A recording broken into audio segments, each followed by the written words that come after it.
नमस्कार, आप देख रहे हैं देश रोजाना। मैं हूं बेनजीर हाशमी। बुलेटिन में बात करेंगे हरियाणा की बड़ी और खास खबरों की। प्रधानमंत्री नरेंद्र मोदी 17 जुलाई को जिंद में हाइड्रोजन ट्रेन का शुभारंभ करने वाले हैं, लेकिन उससे पहले हरियाणा में हाइड्रोजन ट्रेन को लेकर सियासत में क्रेडिट लेने की होड़ शुरू हो गई है। दरअसल हरियाणा के पूर्व मुख्यमंत्री भूपेंद्र सिंह हुड्डा ने कहा है कि जिस रेलवे लाइन पर हाइड्रोजन ट्रेन चलेगी उसे कांग्रेस सरकार ने बनवाया था। आपको बता दें कि भूपेंद्र सिंह हुड्डा ने प्रधानमंत्री नरेंद्र मोदी के 17 जुलाई के जिंद दौरे पर प्रतिक्रिया देते हुए कहा है कि हाइड्रोजन ट्रेन चलाना अच्छी बात है, लेकिन बीजेपी को यह भी बताना चाहिए कि जिस रेलवे लाइन पर ये ट्रेन चलेगी वो किसने बनवाई। सोनीपत से जिंद बाया गोहाना रेलवे लाइन की स्थापना कांग्रेस सरकार ने की थी। साथ ही उन्होंने कहा कि अगर प्रधानमंत्री हरियाणा आ रहे हैं तो कांग्रेस की मांग है कि वे हरियाणा के पानी पर फैसला करवाकर ही जाए, क्योंकि सुप्रीम कोर्ट से एसवाईएल को लेकर फैसला बरसों पहले आ चुका है, लेकिन आज तक केंद्र सरकार ने उसे लागू नहीं करवाया और हरियाणा को पानी नहीं दिलवाया है। भूपेंद्र सिंह हुड्डा ने हांसी जिले के चैनत गांव में पानी को लेकर चल रहे आंदोलन का मुद्दा एक बार फिर उठाया। उन्होंने कहा कि राज्य सरकार ने गांव वालों के साथ धोखा किया है, क्योंकि बकायदा प्रशासन की मौजूदगी में गांव के लिए सरकार के आदमी ने ही टी पॉइंट लगाया था, लेकिन उसको भी बाद में उखाड़ दिया गया और टी को अवैध बताया गया है। कोर्ट ने वो कर दी, उसको खुलवाने का काम करे ताकि जो वाटर टेबल नीचे जा रहा है उसको लाभ हो। वहीं हरियाणा के पूर्व उप मुख्यमंत्री दुष्यंत चौटाला ने 17 जुलाई को जिंद दौरे पर पहुंचे प्रधानमंत्री नरेंद्र मोदी को पानी के मुद्दे का समाधान करने का सुझाव दिया है। उन्होंने कहा है कि प्रधानमंत्री को पानी के मुद्दे को भी हल करना चाहिए, क्योंकि एसवाईएल नहर का फैसला हरियाणा के पक्ष में आ चुका है और केंद्र सरकार को नहर का निर्माण कराना चाहिए। आपको बता दें कि रोहतक में मीडिया से बातचीत करते हुए दुष्यंत चौटाला ने हांसी जिले के चेनत गांव में पानी की समस्या को लेकर आंदोलन कर रहे ग्रामीणों का समर्थन किया है। तो वहीं चौटाला ने कहा है कि ग्रामीणों की पानी की समस्या का समाधान होना चाहिए। दुष्यंत चौटाला ने हाल ही में गुरुग्राम में हुए पुलिस एनकाउंटर में मारे गए 4 बदमाशों की कार्रवाई का समर्थन किया। इसके अलावा पेट्रोल में एथेनॉल सम्मिश्रण को लेकर चौटाला ने केंद्र सरकार को चेतावनी भी दी है। उन्होंने कहा है कि पेट्रोल में इथेनॉल के सम्मिश्रण से गाड़ी के इंजन खराब हो रहे हैं। साथ ही पेट्रोल डीजल के दाम कच्चे तेल के दामों के अनुरूप कम करने की मांग भी की। हरियाणा के मुख्यमंत्री नायब सिंह सैनी ने सोमवार को पंचकुला के सेक्टर 20 मार्केट से एक विशेष स्वच्छता अभियान का शुभारंभ किया।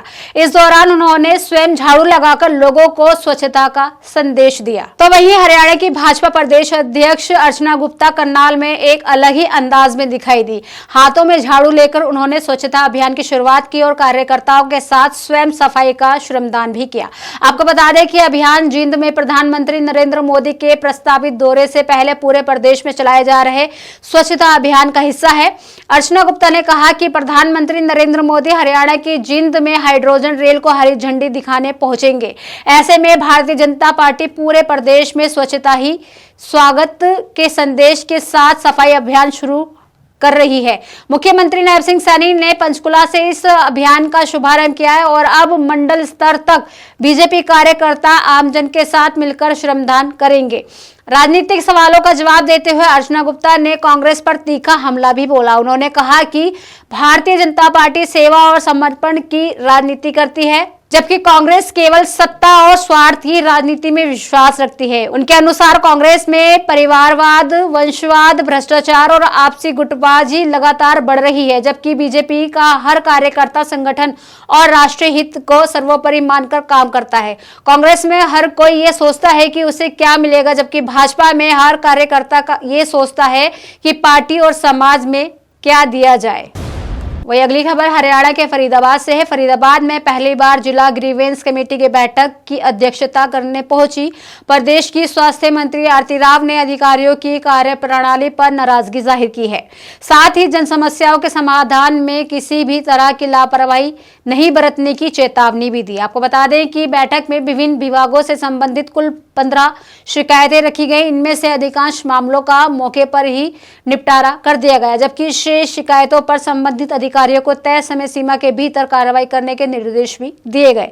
आपको बताते चले कि बैठक के दौरान स्वास्थ्य विभाग, नगर निगम और पेयजल समस्याओं से जुड़ी शिकायतों पर विस्तार से चर्चा की गई। स्वास्थ्य सेवाओं पर आई शिकायतों को गंभीरता से लेते हुए आरती राव ने कहा कि मुझे पहले भी फरीदाबाद के सिविल अस्पताल और जिले की स्वास्थ्य सेवाओं को लेकर लगातार शिकायतें मिलती रही हैं। अस्पतालों और स्वास्थ्य केंद्रों में मरीजों को बेहतर सुविधाएं मिलनी चाहिए। किसी भी प्रकार की लापरवाही बर्दाश्त नहीं की जाएगी। आपको बताते चले कि मंत्री आरती राव ने कहा कि अगले साल तक फरीदाबाद का बीके अस्पताल पूरी तरह से रेफर मुक्त हो जाएगा। बीके अस्पताल की स्वास्थ्य सेवाओं को लेकर उनको शिकायतें काफी समय से मिलती रही हैं, जिसको लेकर उन्होंने सीएमओ से भी बात की है। आपको बताते चले कि मंत्री आरती राव ने बताया कि अस्पताल की व्यवस्था सुधारने के लिए कई बार निर्देश दिए जा चुके हैं, लेकिन अपेक्षित सुधार नहीं किया गया है। इस बारी पहली मेरी ग्रीवेंस मीटिंग रही है फरीदाबाद में। हम बेहतर से बेहतर सबके लिए काम कर सकें और जो भी उनकी जो प्रॉब्लम्स हैं उनको जल्द से जल्द सॉल्व करें। मरीज बहुत परेशान है, वहाँ से रेफर ही करना। ये मेरे को बहुत कंप्लेंट्स आ रही हैं फरीदाबाद अस्पताल से काफ़ी वक्त से, और मैंने सीएमओ के साथ काफ़ी बारी बात भी की है, मगर मुझे नहीं लगता कि अभी तक उसमें कोई भी ज़्यादा कार्रवाई हुई है। तो इसको मेरे को खुद ही हैंडल करना पड़ेगा। तो इसको मेरे को खुद ही हैंडल करना पड़ेगा और ये पर्सनली हैंडल मैं ही करूंगी, क्योंकि अगले 1 साल के लिए मैं फरीदाबाद आ रही हूँ। तो मैं आज आपके सामने ये जरूर प्रॉमिस करके जाती हूँ कि मैं फरीदाबाद सिविल अस्पताल को और बेहतरीन हालात में ही ग्रीवेंस करवा के छोड़ूंगी। अब वह अगले 1 साल तक ग्रीवेंस कमेटी की अध्यक्षता करेंगी और स्वयं इन मामलों की निगरानी भी करेंगी। बात करें हरियाणा के मौसम की, तो सोमवार को 9 जिलों में हल्की बारिश और गरज चमक की संभावना जताई गई है। मौसम विभाग के अनुसार पंचकुला, यमुनानगर, अंबाला, कुरुक्षेत्र, कैथल, करनाल, सोनीपत, पानीपत और जिंद में कहीं कहीं बारिश हो सकती है। हालांकि प्रदेश में मानसून की गतिविधियां फिलहाल कमजोर बनी हुई हैं। इसके चलते 18 जुलाई तक अधिकांश क्षेत्रों में मौसम अपेक्षाकृत शुष्क रहने की संभावना है। आपको बताते चले कि अन्य जिलों में भी आंशिक बादल छाए और कुछ स्थानों पर हल्की बूंदाबांदी के आसार भी बने हुए हैं। तो वहीं आने वाले दिनों में हवाओं की दिशा में बदलाव होने की संभावना भी बताई गई है। इसके कारण दिन के तापमान में हल्की बढ़ोतरी हो सकती है, जबकि वातावरण में नमी कुछ कम होने की आसार है। मानसून की कमजोर स्थिति के कारण फिलहाल व्यापक बारिश की संभावना कम है।